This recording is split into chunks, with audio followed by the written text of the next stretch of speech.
ஆதி துணை அனைத்து நமஸ்காரம். இப்போ நான் உங்ககிட்ட ஒரு குட்டி கதை தாங்க பகிர்ந்து போகிறேன். என்ன கதைனா, ஒரு ஊரில் ஒரு குருவும் ஒரு சிஷியனும் இருக்காங்க. அந்த சிஷியனுக்கு அந்த குரு மேலே ஒரே வருத்தமாக. என்னன்னு சொன்னால், ஒரு நாளில் 24 மணி நேரம் இருக்குது. ஆனால் அந்த 24 மணி நேரத்தில் குரு ஏன் ஒரே ஒரு விஷயம் சொல்லித்தராரு அப்படின்னு சொல்லிட்டு நேரம்லாம் வீணா போதே அவர் நினைக்கிறாரு. அதுக்கப்புறம் ஒரு நாள் போய் குரு கிட்ட சிஷியன் போய் சொல்கிறாரு, ஒரு நாள் 24 மணி நேரம் இருக்குது, நீங்கள் ஏன் ஒரே ஒரு விஷயமா சொல்லித்தரீங்க, எவ்வளவோ விஷயம் உங்களால் சொல்லித்தர முடியுமே, ஏன் ஒரே ஒரு விஷயம் சொல்லித்தரீங்கன்னு கேட்டார் சிஷியன் குரு கிட்ட. குரு சிரிச்சினே சொல்கிறாரு, அந்த சிரிச்சினே போய் அந்த ஒரு ஆசிரமத்தில் ஒரு கூடையை கோழியில் கவுத்து வச்சுருந்தாங்க. அந்த கூடையை திறந்து விட்டு ஒரு 10 கோழி ஓடிச்சாங்க. குரு சொல்கிறாரு சிஷியன்கிட்ட, அந்த 10 கோழியும் போய் பிடிச்சிட்டு வாப்பா அப்படின்னு சொல்கிறாரு.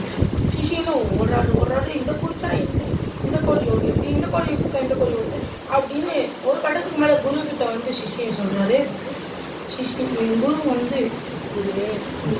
சிஷியன் குரு கிட்ட சொல்கிறாரு, குருவே என்னால் ஒரு கோழி கூட பிடிக்க முடியல அப்படின்னு சொன்னோடனே குரு சொல்கிறாரு, அந்த ஒரு நல்ல கலர் கோழி ஓடுகிறப்ப அதை மட்டும் போய் பிடிச்சிடும் அப்படின்னு சொன்னோடனே சிஷியனும் குருன்னு ஓடி போய் அதை பிடிச்சிட்டு வந்துடுறாரு.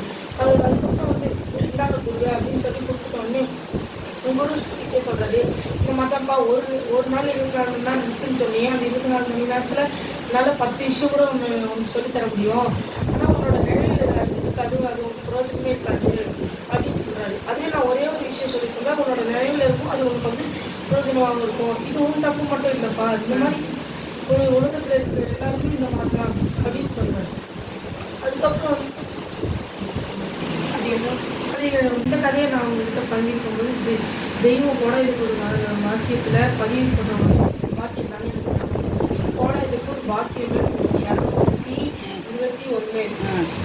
உலக பொருள் தேவன் என்ற 2 எஜமானருக்கு உன்னால் ஊழியம் செய்ய முடியாது. 2 குதிரை மேல் ஏறி சவாரி செய்தால் கப்பு பிரிய முடியாது என்று நமது குலதெய்வம் பிரம்ம பிரகாசம் 7 சாலையாண்டவர்கள் வாய்மனத்தில் இருக்கிறார்கள்.